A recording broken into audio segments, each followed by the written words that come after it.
In the last 6 months, I've been a pro archer, a rock guitarist, a Twitch streamer, and a game developer. By that, I mean I was obsessed with each of them for about a week. I'm pretty sure I have ADHD, and you maybe do too. I've decided to stop calling this a flaw and start using it in a more productive way. My very patient fiance asked me to read her about my interests, and that's when it hit me. What if I took my weekly obsessions and used my science background to research the heck out of them and turn them into a YouTube channel? Which of course immediately sparked my current obsession, learning absolutely everything there is to know about how to be a YouTuber. So for our very first video, a totally selfless act for my fiance of course, we're diving into exactly what it takes to make, well, this. Alright, section 1, the research. How hard can it be, right? You just hit the big red button, talk to the camera, and wang dang, you're a YouTuber.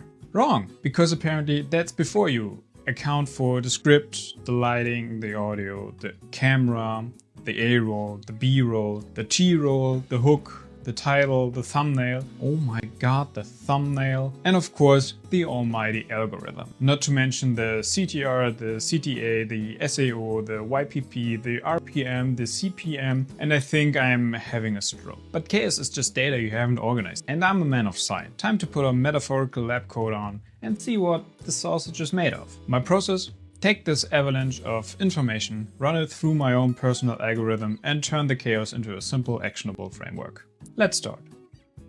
How to be a YouTuber 2025. And enter.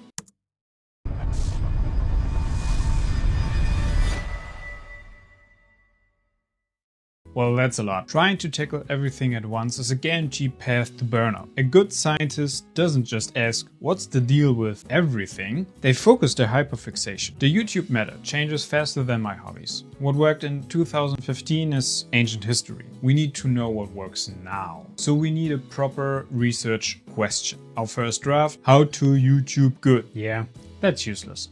It's like asking, how to human good? We need specifics. A clear target. After refining it, I landed on this. What do leading creators and industry experts identify as best practices for video production on YouTube in 2025? Much better. With our question defined, we can sift through this mountain of content. In science, this is called a literature review. For us, it's figuring out who is actually worth listening to. Because let's be honest, you can't just take everyone's word for it. It's like that person on Instagram who posts a 5 AM rise and grind selfie and then immediately goes back to sleep. We need to look at what people actually do, not just what they say they do. So I sorted my sources in 3 main piles. First, we have the gurus, the people who are actually doing the thing at the highest level. Their success is the proof. Next, the official rulebook. This is YouTube itself, telling us how the game is played and more importantly, how not to get instantly banned. And finally, my favorite, the science nerds. The researchers who study with this stuff, like actual data. Full transparency. I went deep on over 50 sources. To keep my brain from completely melting, I did use AI tools to help summarize the initial findings. I still read the papers and watched the video. The robots just handled the grunt work. All my sources are linked in the description if you want to fall down the rabbit hole yourself. So after days of digital archaeology, sifting through the gurus, the rules and the research, what did I actually find? I took all that chaotic data, ran it through the processor and condensed it into a blueprint. A framework built on 5 core pillars that separate the channels that thrive from those that don't. And it all started with the one thing you've already clicked on. Before a single frame is watched, a viewer makes a subconscious decision based on the package, your title and thumbnail. This isn't just a small part of the process. The gurus like Mr. Beast treat it as the most important part. Mr. Beast famously is creating a dozen of hyper-detailed thumbnails for one video because he knows the best idea in the world is worthless if no one clicks. The science here is about psychology. Your title's job is to create a curiosity gap. A title like "My trip to Japan" is a statement, but "I survived on $1 a day in Tokyo" is a story that demands to be finished. The thumbnail's job is to convey emotion. That's why you see so many expressive faces. Our brains are hardwired to notice them. So the takeaway is, treat your packaging like a movie poster. Your goal isn't just to describe what's inside, but to make it irresistible. This was a shocking point of consensus. The science is about cognitive load. If someone has to strain to understand you, their brain gets tired and they leave. People will forgive a grainy camera, but they will immediately click away from a 4K video that sounds like it was recorded in a wind tunnel. The gurus live by this. But it's not just about quality, it's about pacing. Your audience retention graph shows you the exact second viewers get bored. The solution: edit ruthlessly. Look at how top documentary style channels work. They never linger on a talking head for long. They are constantly feeding you new visual information to keep your brain engaged. That's how you respect the viewer's time. There are millions of channels. Standing out requires what the experts call an unfair advantage. It's the unique intersection of your skills, personality, and perspective. Think of Technology Connections, who doesn't just review tech, but dives into the obscure engineering history of things like VCRs, or Baumgartner's restoration. They have a laser-focused niche and a unique voice. My advantage is the very premise of this channel. My hyperfixation and scientific background is the lens. That's my angle. So ask yourself, what's your lens? What's the frame only you can put around the topic? That's your defense against being generic.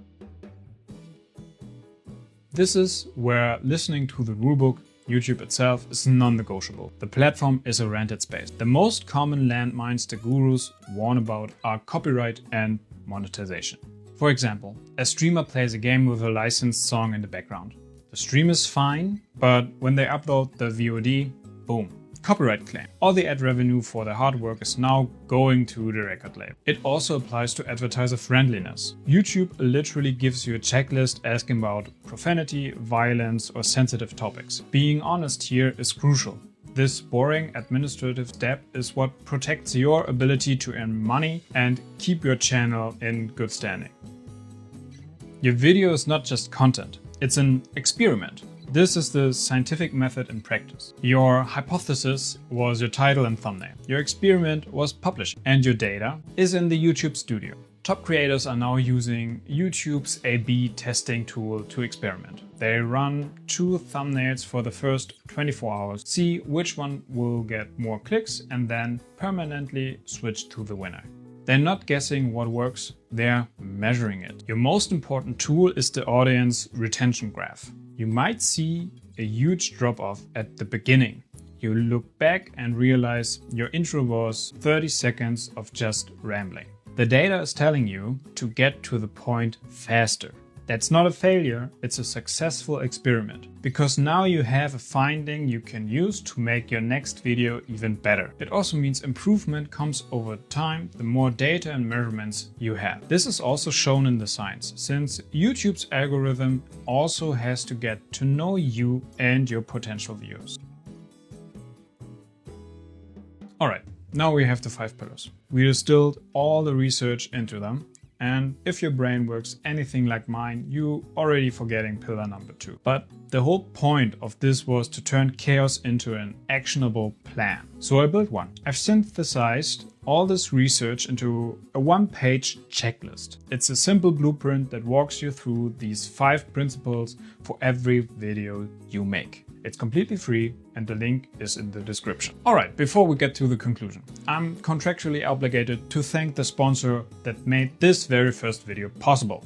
That's right, this sponsor is brought to you by My 9 to 5. Thanks to their generous support in the form of a predictable monthly paycheck, I have the resources to do essential things like afford electricity, maintain my crippling caffeine dependence, and of course, pay the therapy needed to cope with looking at spreadsheets all day. Thank you, dear sponsor.